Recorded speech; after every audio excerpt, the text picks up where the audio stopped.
શ્રી વલ્લભાધીશ કી જય, શ્રી ગુસાઈજી પરમ દયાલ કી જય, શ્યામ સુંદર શ્રી અમને મહારાણી કી જય, શ્રી હરિરાય મહાપ્રભુ કી જય, શ્રી ગોકુલ નાથ કી જય.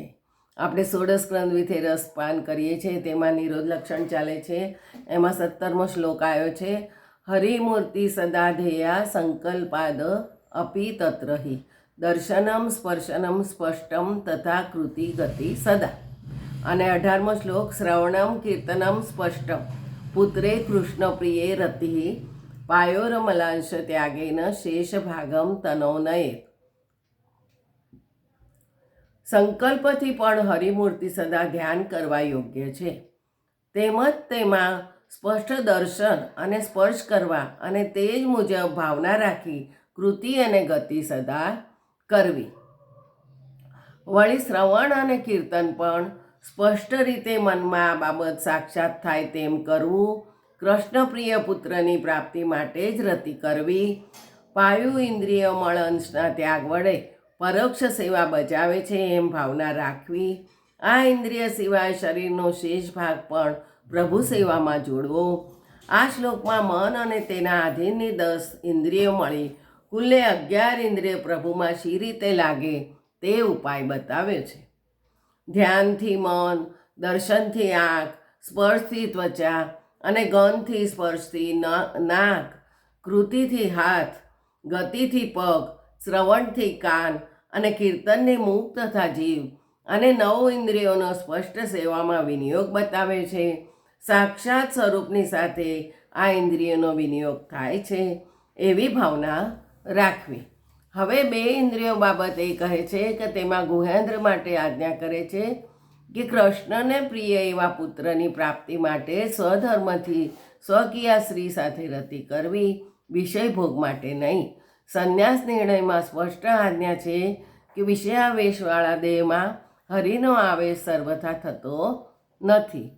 પાયુ એટલે ગુદા ઇન્દ્રિય મળ અંશનો ત્યાગ કરી તે સિવાયનો શરીરનો બાકીનો ભાગ તથા તેને પોષણ કરતી દરેક વસ્તુને પ્રભુ સેવામાં ઉપયોગી થવાનું કાર્ય કરે છે.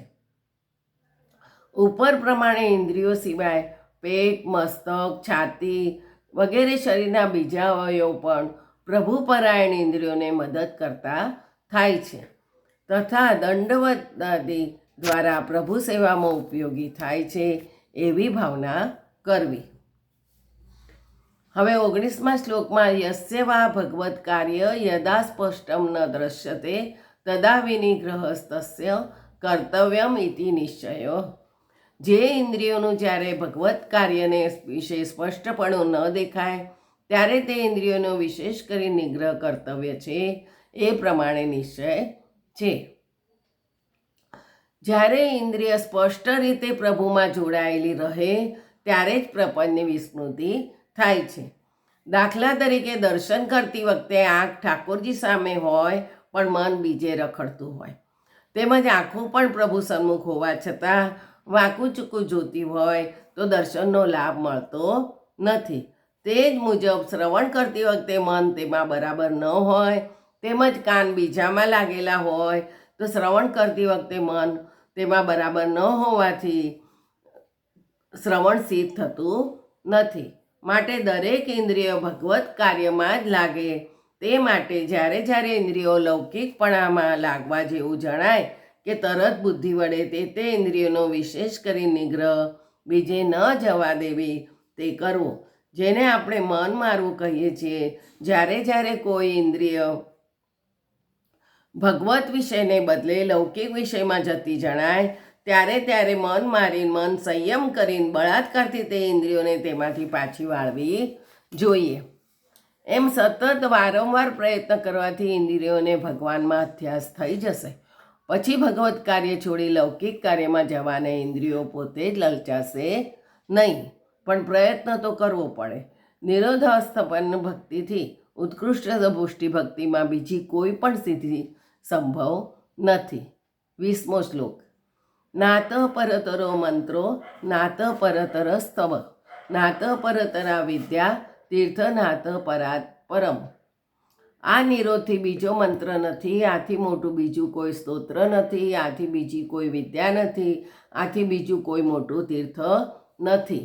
નિરોધની બરોબરી કોઈ મંત્રથી, સ્તુતિથી, કોઈ વિદ્યાથી કે કોઈ તીર્થથી થઈ શકતી નથી.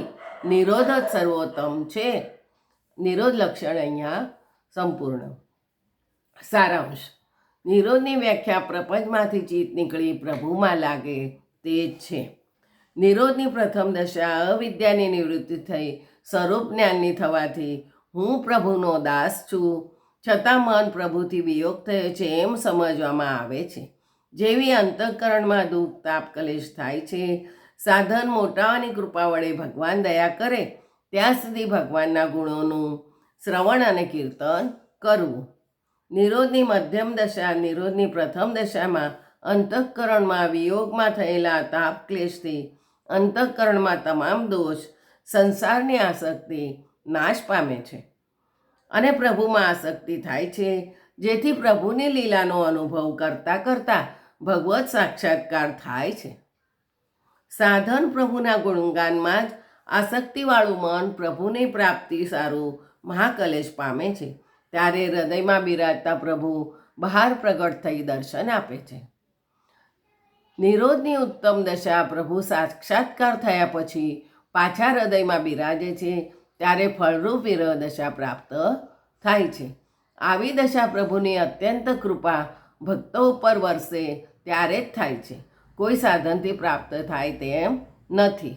નિરોધ દશા સ્વબળથી પ્રાપ્ત થતી નથી, મહાન ભગવતીની કૃપાથી જ થાય છે. માટે નિરોધ દશાની પ્રાપ્તિ માટેના અધિકારીઓ ભગવતીઓનો સંગ કરી તેમની પાસેથી ભગવદ્ ગુણનું શ્રવણ કરી ગુણગાન કરવું. જેને ભગવાને છોડી દીધેલા છે તેઓ પ્રવાહી જીવો આ ભવસાગરમાં મગ્ન છે અને જે નિરોધ પામેલા જીવો છે તે નિરંતર ભગવત વિષયમાં મગ્ન રહે છે. સંસાર આવેશવાળી ઇન્દ્રિયો સંસારમાંથી છૂટી પ્રભુમાં લીન થવાય તે માટે તે ઇન્દ્રિયો જે વસ્તુમાં લાગેલી હોય તે વસ્તુ સહિત તે ઇન્દ્રિયો ભગવાનમાં જોડવી. આથી તે ઇન્દ્રિયો ઉપર બળાત્કાર ન થવાથી સંસારના વિરહથી ક્લેશ થતો નથી. જો કે જ્ઞાન માર્ગમાં વસ્તુના અભાવથી થતો ક્લેશ ધૈર્ય વડે દાબી દેવાય છે, પરંતુ ભક્તિ માર્ગમાં તો ક્લેશ જ થતો નથી. એટલું જ નહીં પણ વસ્તુના તેવા અભાવમાં પ્રભુનું દયાળુપણું મનાય છે. એ રીતે ભક્તિનું ઉત્કૃષ્ટપણું બતાવ્યું છે. મન સહિત સર્વ ઇન્દ્રિયો પ્રભુમાં લાગે તો જ નિરોધની પ્રાપ્તિ થવા માટે તે દરેકને પ્રભુ કાર્યમાં નીચે પ્રમાણે જોડવાનું કહે છે. ધ્યાનથી મન, દર્શન વડે આંખ, સ્પર્શ વડે ત્વચા, પ્રસાદી વસ્તુના ગંધના સ્પર્શથી નાક, કૃતિથી હાથ, ગતિથી પગ, શ્રવણથી કાન, કીર્તનથી મુખ અને જીભ. એ રીતે નવ ઇન્દ્રિયોને સેવામાં પ્રત્યક્ષ સંબંધ થાય છે અને ગુહેન્દ્ર માટે આજ્ઞા કરેલી છે કે કૃષ્ણને પ્રિય એવા પુત્રની પુત્રભાવ પુત્ર વગર સંભવતો નથી. પ્રાપ્તિ માટે સ્વધર્મથી સ્વકીય સ્ત્રી સાથે રતિ કરવી, વિષય ભોગ માટે નહીં. તેમજ પાયુ એટલે કે ગુદા ઇન્દ્રિયો મળ અંશનો ત્યાગ કરી શરીરનો બાકીનો ભાગ ભગવત સેવામાં ઉપયોગી થવાનું કાર્ય કરે છે. એ રીતે બે ઇન્દ્રિયો પરોક્ષ રીતે સેવા બજાવે છે. એમ 11 ઇન્દ્રિયો પોતાનું કાર્ય સ્પષ્ટ રીતે ન કરે તો તેનો બળાત્કારે નિગ્રહ કરવો. નિરોધથી બીજો કોઈ મોટો મંત્ર નથી, આથી કોઈ મોટું સ્તોત્ર નથી, આથી બીજી મોટી વિદ્યા નથી કે નથી મોટું તીર્થ. નિરોધ જ સર્વોપરી છે. એ જ આ નિરોધ લક્ષણ ગ્રંથમાં બતાવ્યું છે. કાલે સેવા ફલમ લઈશું. જે શ્રી ગોખલેશ.